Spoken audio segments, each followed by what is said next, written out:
بسم الله الرحمن الرحيم.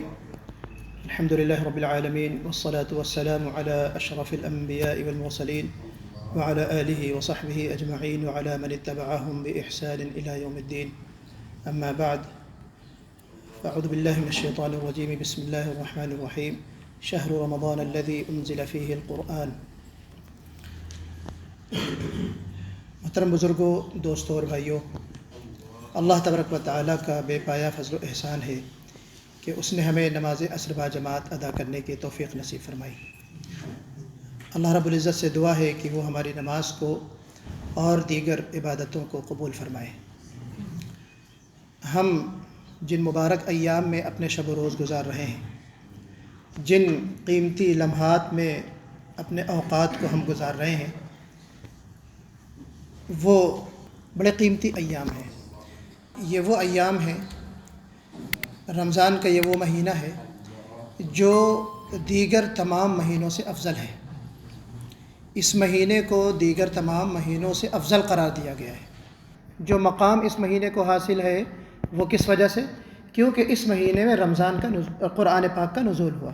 شہر رمضان الذی انزل فیہ القرآن، کہ یہ وہ رمضان کا وہ مہینہ ہے کہ جس میں قرآن پاک کا نزول ہوا، قرآن پاک نازل کیا گیا۔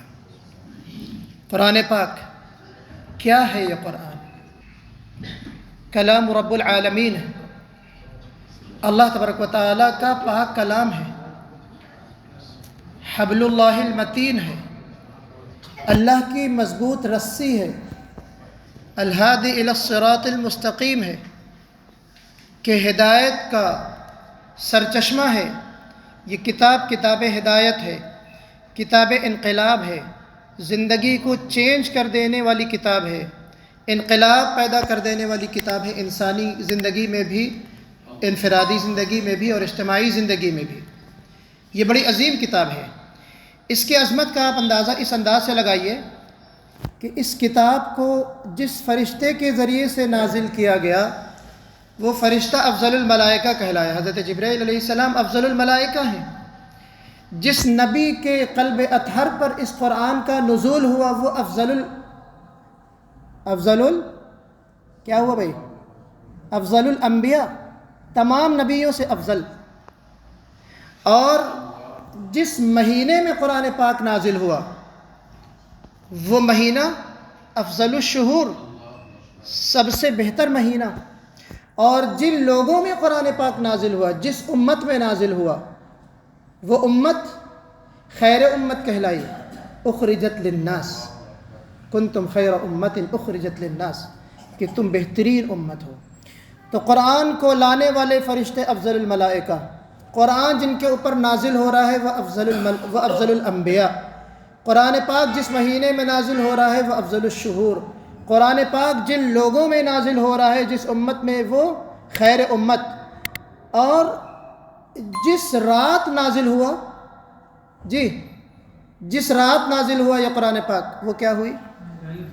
لیلۃ القدر،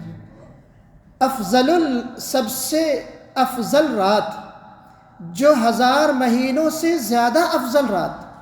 یعنی ایک رات انسان جو نیکی کر لے اس کا ثواب 1000 مہینوں کی جو راتیں ہیں جو ثواب ملنا چاہیے اس کا ثواب ایک رات میں مل جاتا ہے۔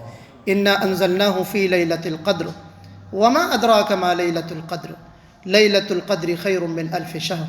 تو ہمیں اس کی اہمیت کو سمجھنا ہے، اس کی قدر کو پہچاننا ہے۔ عزیزان محترم، اگر ہم اس کی اہمیت کو، افادیت کو، عظمت کو نہیں پہچانیں گے تو ہم اس کی قدر نہیں کر سکتے۔ کوئی بھی چیز ہو، ہم دنیاوی لحاظ سے ہمارے پاس کوئی ڈیوائس آ جاتا ہے، ہمیں اس کو چلانا نہ پتہ ہو، اس کا فائدہ نہ پتہ ہو، اس کو کیسے یوز کرتے ہیں، اس کے کیا پارٹ، کیا چیزیں، کیا فائدہ ہم اٹھا سکتے ہیں نہ پتہ ہو، تو ہمارے لیے وہ ڈیوائس بیکار ہے، کام کا ہے نہیں ہے۔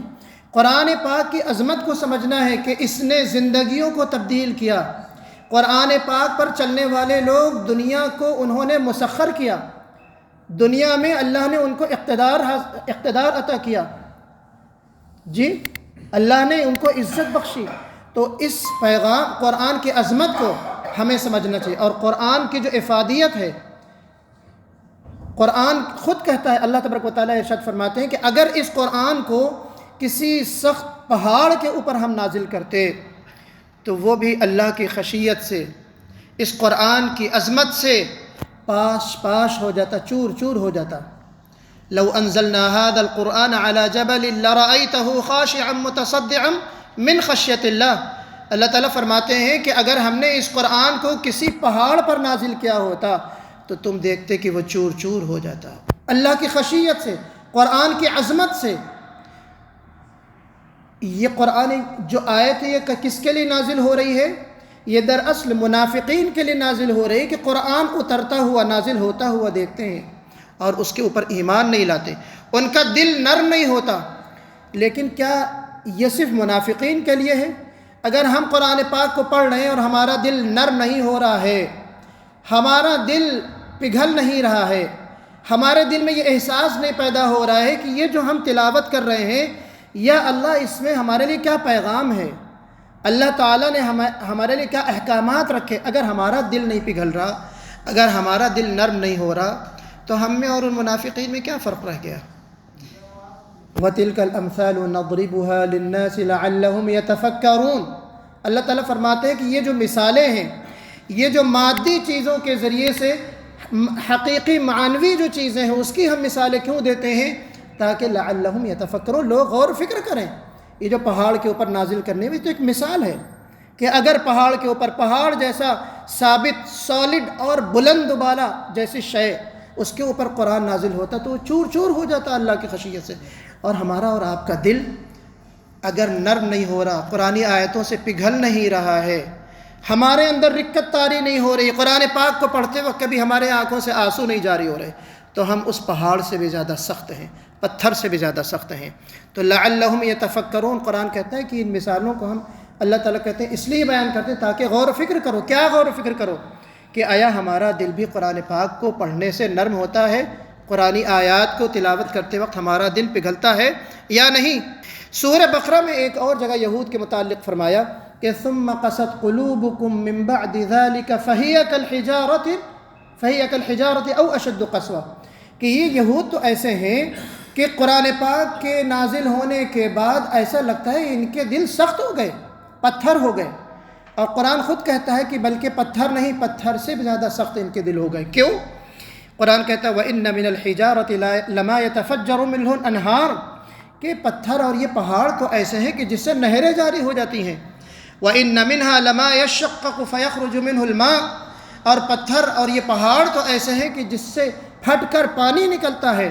وَإِنَّ مِنْهَا لَمَا يَهْبِطُ مِنْ خَشْيَةِ اللَّهِ، اور یہ جو پتھر ہے اللہ کی خشیت سے کیا ہے؟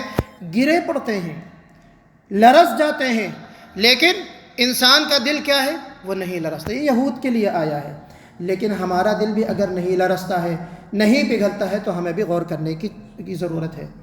دوسری جگہ سورہ حدید میں اللہ تبارک و تعالی نے ارشاد فرمایا أَلَمْ يَأْنِ لِلَّذِينَ آمَنُوا أَن تَخْشَعَ قُلُوبُهُمْ لِذِكْرِ اللَّهِ، کیا اہل ایمان کے لیے ابھی تک وہ وقت نہیں آیا کہ ان کے دل جھک جائیں اللہ کی آیتوں کو سن کر؟ وَلَا يَكُونُوا كَالَّذِينَ أُوتُوا الْكِتَابَ مِنْ قَبْلُ، اپنے دلوں کو ایسا مت ہونے دو کہ قرآن پاک کی آیتیں پڑھ رہے ہیں اور ہمارے دلوں پہ کوئی اثر نہیں پڑ رہا ہے، جس طریقے سے اللہ تبارک و تعالیٰ نے اہل کتاب اور یہود پر مہر لگا دی تھی، ان کے دل کو بند کر دیا تھا۔ فَطَالَ عَلَيْهِمُ الْأَمَدُ فَقَسَتْ قُلُوبُهُمْ، ان کے دل سخت ہو گئے تھے۔ یعنی اگر قرآنی آیتوں کو ہم غور و فکر نہیں کریں گے، قرآنی آیتوں کا مطالعہ ہم نہیں کریں گے، قرآن کو نہیں سمجھیں گے، آیتوں کی تلاوت کا ہم حق ادا نہیں کریں گے، تو پھر ہمارے دل بھی سخت ہو جائیں گے۔ ہمیں اپنے دلوں کو اس قرآن پاک کی آیتوں سے نرم کرنا ہے۔ عزیزان گرامی، قرآن ایک ایسی کتاب ہے کہ صحیح معنوں میں جب کسی دل کے اوپر اثر کرتی ہے تو تقشعر منہ جلود الذین یخشون ربہم، اللہ تعالیٰ فرماتا ہے کہ یہ جو بہترین کلام ہے، اللہ نزل احسن الحدیث کتابا متشابہا مثانیہ تقشعر منہ جلود الذین یخشون ربہم، کہ یہ جو پاک کلام ہے، جب انسان کا دل نرم ہوتا ہے، قرآنی آیتوں کو قبول کرنے کی اس کے اندر صلاحیت ہوتی ہے، یا قرآن کے لیے قرآن کے پیغام کو سمجھنے کی کوشش کرتا ہے، تو پھر کیا ہوتا ہے؟ تقشعر منہ جلود الذین یخشون ربہم، کہ ان کے رونگٹے کھڑے ہو جاتے ہیں۔ کیوں؟ اپنے رب کے خوف سے، ثم تلین جلودہم وقلوبہم الی ذکر اللہ، اور پھر کیا ہوتا ہے، ان کے جسم اور ان کے دل کیا ہوتے ہیں، ان کے قلب اور ان کے جسم نرم ہو جاتے ہیں۔ دلوں کی نرمی تو ہم جانتے ہیں، دل نرم ہو جاتے ہیں، انسان کے آنسو جاری ہو جاتے ہیں، لیکن جسم کی نرمی کا کیا مطلب ہے عزیزان محترم؟ جسم کی نرمی کا مطلب یہ ہے کہ ایک انسان جو قرآن پاک کو صحیح طور سے پڑھتا ہے، قرآن کا اثر اس کے دل پہ ہوتا ہے، جسمانی طور سے وہ جھکا ہوا ہوتا ہے، اس کے اندر گھمنڈ نہیں ہوتا، اس کے اندر کبر نہیں ہوتا، اس کے اندر غرور نہیں ہوتا، اللہ کی خشیت سے وہ جھکا پڑتا ہے۔ یہ جو کتاب ہے، کتاب ہدایت ہے، یہ ہدایت کا سرچشمہ ہے۔ اور ہم جب قرآن کی تلاوت کی بات کرتے ہیں، تلاوت کے معنی ہوتے ہیں الفاظ قرآن کی تلاوت اور معانی قرآن کی تلاوت، یہ دو چیزیں آتی ہیں تلاوت میں۔ الفاظ قرآن یعنی قرآن کی ٹیکسٹ آیتوں کو پڑھنا، اور معانی قرآن کی بھی تلاوت۔ قرآن کی تعریف میں یہ بات شامل ہے، قرآن کی تعریف میں یہ بات شامل ہے کہ هو الکلام المنزل من اللہ بلفظہ و معانیہ، کہ اللہ کا یہ جو قرآن ہے یہ اللہ تبارک و تعالیٰ نے اپنے نبی کے اوپر الفاظ بھی نازل کیے، معانی بھی نازل کیے، تو اس کی تلاوت ہمیں معانی بھی الفاظ کی بھی کرنی ہے اور معانی کی بھی تلاوت کرنی ہے، تب جا کے وہ تلاوت پوری ہوتی ہے۔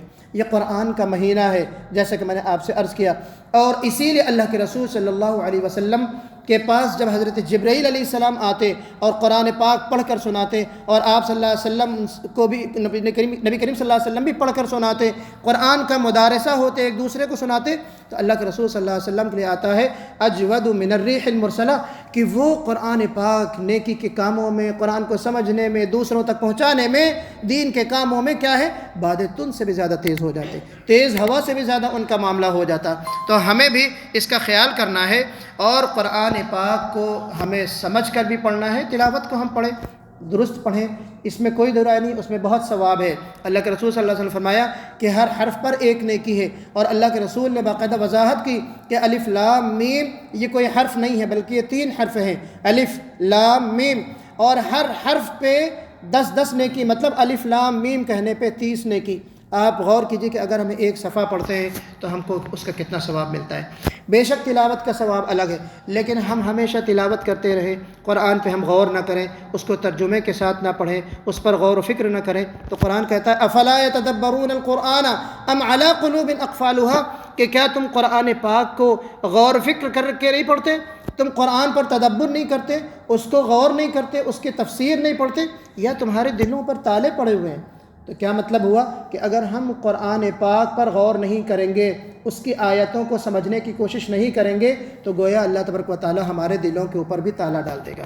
ہمیں اپنے دلوں کو نرم کرنے کی دعا مانگنی ہے، دلوں کی سختی سے ہمیں بچنا ہے، اور اللہ سے دعا بھی کرنا ہے۔ اللہ رب العزت سے دعا ہے کہ ہمیں قرآن پاک کو سمجھنے اور اس پر عمل کرنے کی توفیق عطا فرمائے، اور قرآنی آیتوں کو خود بھی ہم سمجھیں اور دوسروں تک بھی ہمیں پہنچانے کی توفیق عطا فرمائے۔ اور رمضان کے جو باقی ایام 15 دن بچے ہیں، اللہ تبارک و تعالی سے دعا ہے کہ ہمیں ان ایام میں بھرپور اعمال کی اور مقبول اعمال کی توفیق نصیب فرمائے، اور ہم سب کو بار بار رمضان کی سعادت نصیب فرمائے۔